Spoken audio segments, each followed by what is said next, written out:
You know, I'm old. I'm old enough to be right there nearly 48 years ago. And I was here when they brought, and it was historic, but it was quiet. It was a big kind of overextended flatbed that drove right here. And then with a crane, they unloaded these two red hulls that weren't lashed together. And they put it right there. And then they had, I was holding on to the coattails of great watermen. The two that I came with was Billy Mitchell, Molokai Hoi champion. And then also behind Eddie, it was Hōkūleʻa, top waterman in the world. They were my coaches at Huinalur.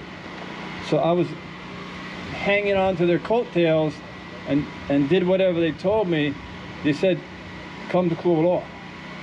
This is before the launching. This is when the canoe was here in two hulls and in pieces. The only people that were here were, I remember, were those from the canoe paddling community, because they knew how to lash. Behind that flatbed truck that held the two hulls of Hōkūleʻa was another truck, and in the back were all these cardboard boxes of spools of rope and line, because the canoe was not lashed together yet. And I remember being there and waiting for instructions from Wally Froyset and other great legends about how to lash Hōkūleʻa. We didn't know how. So we just kept taking rope and running around, and no idea how to lash this canoe. And because there was no teacher. The teacher is still in Satawal. He wasn't here yet. But why I bring up that day, because it was an honor and a privilege to be here. But that day is very different than this day. That day, canoe paddlers. The other group that was here was the city and county parks and recreation people that have been caring for that canoe. And I know that Calvin Ho was here that day from the Hakipu Ohana family. But there wasn't anybody else. There were no canoes out here with sails on them. There was not a single child here. There was not a representative from any school that was here, let alone the big institutions like the public schools. They weren't here. Simply because they didn't know, they didn't understand, and therefore they didn't care. I'm not blaming them, but it was a quiet beach of confusion about what to do with this voyaging canoe that we had really no relationship to, because we didn't know what it was, because it wasn't taught in schools. And I think that the most important thing to remind myself of, there were no children here.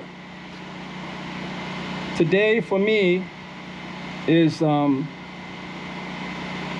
way down deep inside is a place in all of us that we can find beauty, that we can find strength. Way down deep in the na'au, it starts to remind ourselves of how far we've come. You look at today, I can't count the amount of sails that are here. I cannot count the amount of children that are here. But I do know that today is the coming together of families, of communities, and all those canoes out there are taken care of by those communities. And I know there were endless meetings that were put together for this day to remind ourselves that deep, perfect education comes together when institutions are tied to communities. And to me, that is the most beautiful part of today. That our school systems are here. Every Hawaiian school, charter school, is teaching Hawaiian. Every school, and now think about this, public schools at that time when this canoe was launched still had the policy that outlawed Hawaiian language and culture in the schools. Well, If you're not teaching Hawaiian language and culture, you're irrelevant in education systems.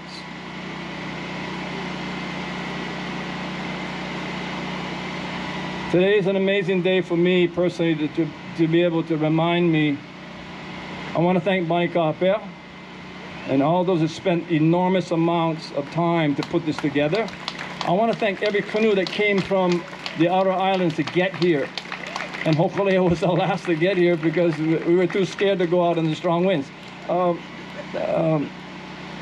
And I want to really thank the Parks and Recreation team for 48 years, even though we were blind to the idea of a voyaging canoe, even though